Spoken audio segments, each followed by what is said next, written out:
Mopogore opogore pacho kendie kabene gisani wadhi ir jafombo marwa machielo kantiere e gwenge ko mag Sirisia mano Kanyero George Wanyama. Habari ya asubuhi, najua umeshinda haujapata usingizi kata tope la usingizi. Sirisia kutangaza matokeo yamekuaje hadi sasa? Naam, kufikia sasa katika eneo hili la Sirisia ni kwamba wakazi katika eneo hili bado wanavumilia na kungoja matokeo kutangazwa, kwani wanashangaa ni nini hasa kinafanyika, kwani eneo hili la bunge lina wadi takriban 3 tu, jambo ambalo wanasema kwamba lingechukua pengine muda mfupi wao kutangaziwa matangazo haya ndipo waweze kwenda nyumbani, kwani wamekesha hapa. Hii ni siku ya pili tangu uchaguzi ulipoanza. Lakini katika eneo hili la Sirisia tumeweza kuona kwamba mbunge wa eneo hili ako mbele katika kura ambazo tumeweza kuona zikihesabiwa hapa. Kwa hivyo wakazi wako hapa, na huyo mbunge pia tumeweza kumuona hapa John Waluke ambaye amefika hapa tayari. Hizo ni dalili tu pengine za kuonyesha huenda yeye akatangazwa kuwa mshindi. Lakini katika kaunti hii ya Bungoma hapo awali, wakazi pia katika maeneo mbalimbali ya maeneo bunge kama vile kule Webuye East tuliweza kuona kwamba kuna mbunge aliyeweza kujizolea ushindi katika eneo hile ambaye anaitwa Martin Pepela Wanyonyi wa chama cha Ford Kenya, ambaye alishinda kiti hicho kwa kura 12,864. Na katika eneo bunge la Tongaren ambapo kuna yule katibu mkuu wa chama cha DAP Eseli Simiyu ameweza kubanduliwa katika wadhifa wake wa ubunge baada ya miaka mingi tu ya yeye kuwa katika wadhifa huo kwa takriban ya zaidi ya miaka 15. Amebanduliwa na jamaa ambaye anaitwa John Ichikati ambaye ni wa Ford Kenya. Jamaa huyo aliweza kupata ushindi kwa kura takriban 20,108.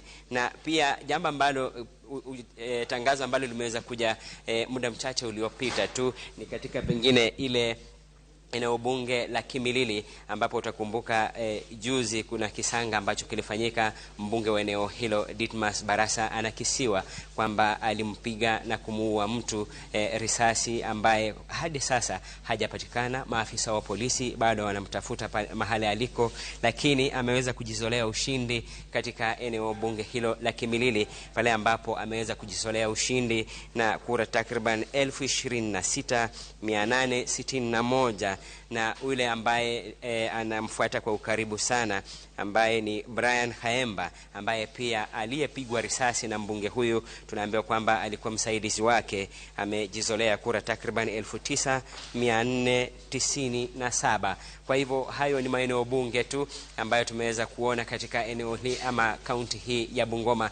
Kumbuka kwamba kaunti hii kuna miamba wawili wa kisiasa ambao wanapimana nguvu, DAP na chama cha Ford Kenya. Basi tutakuwa tunajua na kubaini mbivu na mbichi hapo kesho ama kesho kutwa ni nani ambaye amejizolea ushindi katika eneo hili. Lakini hapa tuko katika hali ya ngoja tu. Hawa ni maafisa wa IEBC ambao wanasema kwamba wanapata ugumu kidogo pengine kuchapisha zile karatasi maalum ambazo wanafaa kuzitumia pengine kutangaza matangazo ya aliyejizolea ushindi katika eneo bunge hili la Sirisia, kaunti hii ya Bungoma. Wakazi wameonekana kuwa na hasira kidogo na kukadhabishwa, wakiuliza ni nini hasa kinafanyika katika eneo bunge hili ambalo halina idadi kubwa pia ya wapiga kura na wadi ni 3 tu, lakini ni hali ya ngoja. Licha ya kwamba ngoja huumiza matumbo, lakini pia mvumilivu basi hula mbivu. Kwako studio.